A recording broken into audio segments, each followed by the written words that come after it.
দিন গিয়েছিলাম বাদাম কিনতে, তো হঠাৎ করে মনে হলো যে কিছু বাদাম কিনি, কয়েক ধরনের বাদাম কিনে আনবো। কিছু ধরনের বাদাম কিনে এনে তারপর সবগুলাকে হালকা হালকা করে বেজে, ঘি দিয়ে বেজে বয়ম ভরে রেখে দিব। যখন ইচ্ছা তখনই একটু একটু করে হলেও খাওয়া যাবে। হ্যালো এভরিওয়ান, আসসালামু আলাইকুম। সবাই কেমন আছেন? আশা করছি ভালো আছেন। আলহামদুলিল্লাহ আমরা ভালো আছি। আপনারা যে যেখান থেকে দেখছেন আশা করছি সবাই আলহামদুলিল্লাহ ভালো আছেন।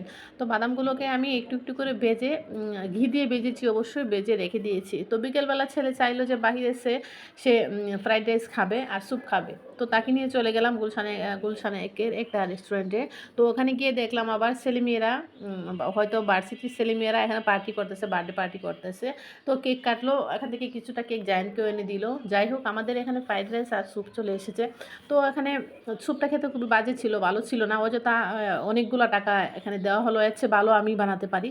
যাই হোক, বাইরে আসলাম, এসে দেখলাম এখানে কাচের বয়াম, কাচের বোতলগুলো সেল করছে।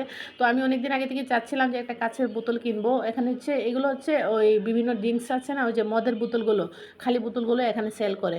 তো আমি 100 টাকা করে 200 টাকা দিয়ে 2টা বোতল কিনলাম সুন্দর দেখে পানি খাওয়ার জন্য। বাসায় নিয়ে এগুলো ভালো করে ক্লিন করতে হবে, বলে দিয়েছি কীভাবে ক্লিন করতে হয়, তাহলে আর ভালো ফ্লেভার আসবে এখান থেকে। তো এই জন্য আমি বাসায় নিয়ে আসলাম। বাসায় নিয়ে এসে এগুলোকে ভালো করেই ক্লিন করেছিলাম। তো আসার পথে একটা রেস্টুরেন্টে ঢুকলাম। রেস্টুরেন্টে ঢোকার পরে দেখছিলাম ঘুরে ঘুরে, আসলে আমার একটা অভ্যাস, রেস্টুরেন্টে গেলে আমাকে কিছু না কিছু কিনতে হয়, ঘুরে ঘুরে দেখতে হয়। দেখলেই আমার কাছে মনে হয় শান্তি লাগে।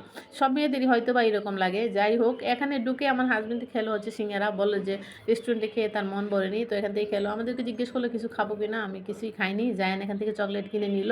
তো কিনে তারপর আমি ঘুরে ঘুরে দেখছিলাম কী কী আছে এখানে। সব কিছুই ভালোই লাগছিলো, জমজমাট। তো যাই হোক, অনেকক্ষণ ঘোরার পর আমরা চলে গেলাম আবার বাহিরের দিকে চলে আসলাম রেস্টুরেন্ট থেকে। অনেক সময় রেস্টুরেন্টে বেশ কিছুক্ষণই থাকা হয়েছিল। ওরা বাপ ছেলে ছিল এখানে খাবারের সেকশনটাতে, আর আমি চলে গিয়েছিলাম হচ্ছে অন্যান্য জিনিসগুলো দেখার জন্য। তো এখান থেকে শপিং মলে মানে একটা জায়গা, আসলে দেখলে মন ভরে না, মনে হয় শুধু দেখতে থাকি, কিন্তু কিনতে গেলে তো আর টাকায় কুলাবে না, তাই না? সব কিছু তো আর সবসময় কেনা যায় না, তাই সব কিছুই কিনলাম না, শুধু ঘুরে ঘুরে দেখলাম। ওরা কিনলো, আমি দেখলাম, ওরা একটু একটু করে খেলো। চকলেট কিনলো জায়ান। তারপরে আমরা মার্কেট থেকে চলে আসলাম হচ্ছে বাসায়। আসার সময় কিছু সবজি কিনে নিয়ে আসা হয়েছিল, শীতের সবজি। এগুলো কিন্তু ভালোই লাগে, শীতের সবজি। আমার কাছে শীতের সবজিগুলোই শুধু ভালো লাগে, এছাড়া আমার শীতের সিজন একদম ভালো লাগে না, তেমন একটা ভালো লাগে না। শুধু শাকসবজি ভালো ভালো পাওয়া যায়, এই জন্যই আমার শীতের সিজনটা একদম ভালো লাগে, মন মতো হয়। গরমের দিন তো কয়েকটা সবজি ছাড়া আর কিছুই পাওয়া যায় না, এই জন্য খুবই বিরক্ত লাগে। তো এখানে অনেক ধরনের সবজি আনা হয়েছে, দেখতেই পাচ্ছেন। আজকে আমি একটা পাঁচমিশালি ভাবছি, একটা পাঁচমিশালি সবজি রান্না করব। আর শুধু সবজি রান্না করব, আর অন্যান্য তো কিছু তো রান্না করবই, কিন্তু পাঁচমিশালি অবশ্যই একটা সবজি রান্না করব। এখান থেকে সব ধরনের সবজি দিয়ে দিয়ে একটা সবজি রান্না করা হবে। শীতের দিন একটা যেন সুবিধা আছে, আপনি সবজি বাহিরে রেখে দিতে পারবেন, ফ্রিজিং করার দরকার হয় না, আর নষ্ট হয় না। বাহিরে রাখলে অনায়াসে 5-6 দিন ভালো থাকে, একদম সুন্দর থাকে।